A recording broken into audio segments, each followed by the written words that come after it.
Good morning, students.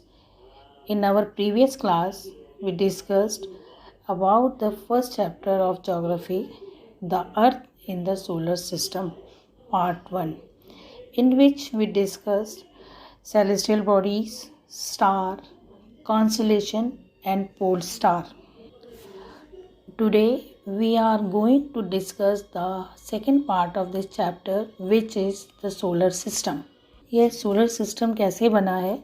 The sun, 8 planets, satellites, and some other celestial bodies known as asteroids and meteorites form the solar system.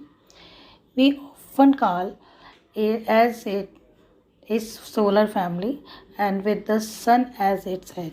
ऐसा माना जाता है कि ये सारे प्लैनेट्स और एस्ट्रॉयड, मीटियोर्स, सन, ये सब मिलके एक सोलर सिस्टम को फॉर्म करती हैं जिसमें सन इस फैमिली का हेड है.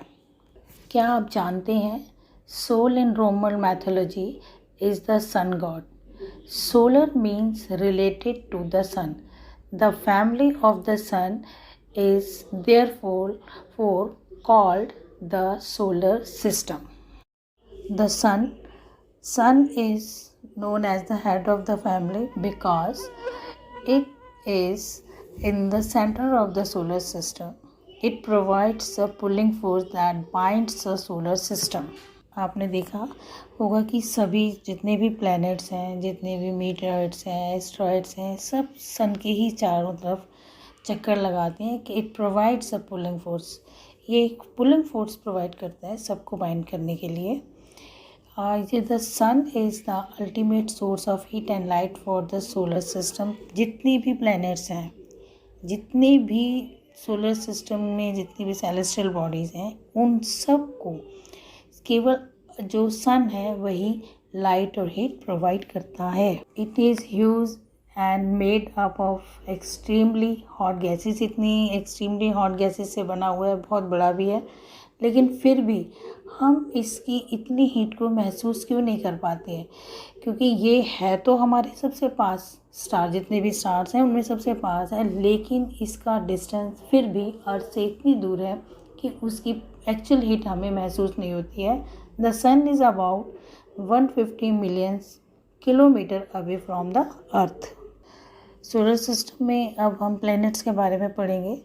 प्लैनेट्स जो हैं पहले 9 थे, लेकिन एक उसमें से प्लूटो को निकाल दिया गया है. अब 8 प्लैनेट्स हैं.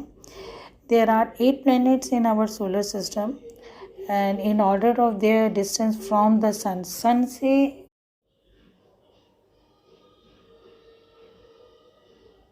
Venus, Earth, Mars, Jupiter, Saturn, Uranus and Neptune.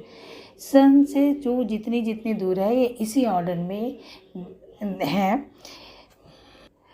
All planets of the solar system move around the sun in fix path. Fix path का मतलब है हर प्लैनेट एक फिक्स पाथ है, उसकी एक अपनी ऑर्बिट है जिसमें ही वो सन के चारों तरफ चक्कर लगाता है. जैसे मरकरी जो सबसे नियरेस्ट है उसका एक चक्कर जो है, एक राउंड जो है 88 डेज़ में कंप्लीट हो जाता है, जैसे हमारा 365 डेज़ एंड 6 आवर्स में होता है. तो ये क्योंकि हमारा जो प्लैनेट है अर्थ जो है वो 3rd नंबर पर आती है, और द पाथ जिस पाथ पे ये सारे प्लैनेट्स घूमते हैं, this is called orbit. Next हम अर्थ के बारे में पढ़ेंगे. The earth is the 3rd nearest planet. Sun में सबसे फर्स्ट नंबर पे मरकरी, फिर वीनस है, 3rd प्लैनेट जो है ये अर्थ है. और अर्थ जो है यदि साइज़ के हिसाब से देखें तो 5th लार्जेस्ट प्लैनेट है. It is slightly flatter at the poles. North pole और साउथ पोल पे जो इसकी अर्थ की शेप है वो फ्लैट है, जैसे अंडाकार शेप जैसे हम देखते हैं, ओवल शेप में इसको हम देखते हैं, लेकिन ये अपने दोनों पोल्स पे थोड़ी फ्लैट है. एक अर्थ ही ऐसा प्लैनेट है जो कि continuously favourable to support life are probably found only on the earth. जो हमारे जैसे वाटर है, एयर है और लैंड, जो कि हमारे किसी भी लाइफ को सपोर्ट करने के लिए तीनों चीज़ें बहुत ज़रूरी होती हैं, ये हमें अर्थ पर ही मिलती हैं.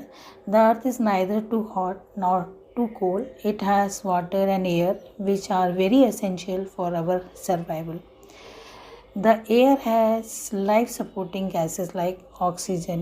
ऑक्सीजन जो है उसके बिना हम रह नहीं सकते हैं. तो हमारे अर्थ ही एक ऐसा यूनिक प्लैनेट है सोलर सिस्टम में जो कि लाइफ को सपोर्ट करता है, और जितनी भी हमारी लाइफ के लिए असेंशियल चीज़ें हैं वो जैसे एयर, वाटर एंड लैंड, तीनों हमें अर्थ पर ही मिलते हैं. नाउ मून जो हमारे अर्थ की एकमात्र नेचुरल सैटेलाइट है. Our earth has only one satellite, that is the moon, and its diameter is only 1/4 that of the earth. It appears so big. ये हमें इतना बड़ा क्यों दिखाई देता है? क्योंकि जितने भी ऑब्जेक्ट्स और हैं वो हमसे बहुत दूर हैं. केवल जो मून है वही हमारे पास है. It is about 3,84,400 kilometre away from us. जैसे अर्थ और प्लैनेट्स सन के चक्कर लगा रहे हैं, वैसे मून जो है अर्थ का चक्कर लगाता है, और एक राउंड को ये अर्थ के 27 डेज़ में कंप्लीट करता है. और क्योंकि ये अपने ही it takes exactly the same time to complete one spin. As a result only one side of the moon is visible to us on the Earth. हम केवल एक ही साइड को इसकी मून की देख सकते हैं, हम दोनों साइड नहीं देख सकते हैं. लेकिन मून पर भी लाइफ नहीं है, कोई भी ऐसी कंडीशन वहाँ पे फेवरेबल नहीं है जो लाइफ को सपोर्ट करती हो. जैसे मून अर्थ की नेचुरल सैटेलाइट है, ऐसे ही ह्यूमन मेड सैटेलाइट्स भी होती हैं. ह्यूमन मेड सैटेलाइट्स जो है आर्टिफिशियल बॉडीज़ हैं, and it is the design by the scientist to gather information about the universe or for communication.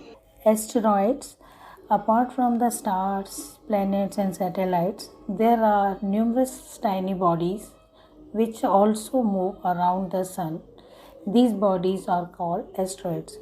क्योंकि सन के आसपास planets और stars, satellites सब घूम रहे हैं, लेकिन एक छोटी सी और बॉडीज़ हैं जिन्हें हम एस्ट्रॉइड्स के नाम से जानते हैं, वो भी सन के आसपास चक्कर लगा रही हैं. They are found between the orbit of Mars and Jupiter. Mars और जुपिटर की ऑर्बिट के बीच में ये फाइंड होती है. साइंटिस्ट ऐसा मानते हैं कि जो एस्ट्रॉइड्स हैं ये किसी समय में किसी प्लेनेट का हिस्सा रहा होगा, लेकिन बाद में ये टूट गया. अब क्योंकि ये उसी और अपने ही ऑर्बिट में वहाँ घूमने लगा, कि लेकिन ये एक्चुअल में पहले किसी एक प्लेनेट के हिस्से रहे होंगे जो उससे टूटकर वो अलग हुए हैं. Meteorites, the small pieces of rocks which move around the sun are called meteorites. जैसे और सेलेस्टियल बॉडीज सन के आसपास घूम रही है, मेटेराइट्स भी ऐसे घूम रहे हैं. कई बार आपने आकाश में देखा होगा कि आप जैसे कहते हैं तारा टूटा. एक्चुअल में वो तारा नहीं टूटता है, ये मेटेराइट्स होते हैं. चक्कर लगाते लगाते कई बार अर्थ के इतने करीब आ जाते हैं, और इस प्रोसेस में वो एकदम हीटअप होके जलते हैं और ख़त्म हो जाते हैं. तब जब वो अर्थ की सरफेस में एंटर कर रहे होते हैं उस समय एकदम से गर्म होके वो चमकते हैं और बुझ जाते हैं. हमें ऐसा लगता है कि तारा टूटा है, लेकिन ये एक्चुअल में मेटेराइट्स होते हैं जो अर्थ के बहुत पास आने के बाद बर्न हो जाते हैं. कई बार आपने आकाश में जब बहुत क्लियर स्काई होता है उस समय आपने व्हीटिश ब्रॉडबैंड का एक वाइट ग्लोइंग पाथ जैसा देखा होगा. आसमान में आपको ऐसा लगा होगा बहुत सफ़ेद सी जगह है. ये सब तभी नज़र आता है जब आकाश साफ हो. It is a cluster of millions of stars. This band is the milky way Galaxy. Actually में ये मिल्की वे गैलेक्सी है, और ऐसा माना जाता है कि our solar system is a part of this galaxy. So what is galaxy? A galaxy is a huge system of billions of stars and clouds of dust and gases. There are millions of such galaxies that make the universe. ये जो universe है बहुत millions of galaxies से बना हुआ है, और एक गैलेक्सी में बिलियंस ऑफ स्टार्स होते हैं. हम जिस गैलेक्सी के पार्ट हैं, हमारा सोलर सिस्टम, वो मिल्की वे गैलेक्सी है.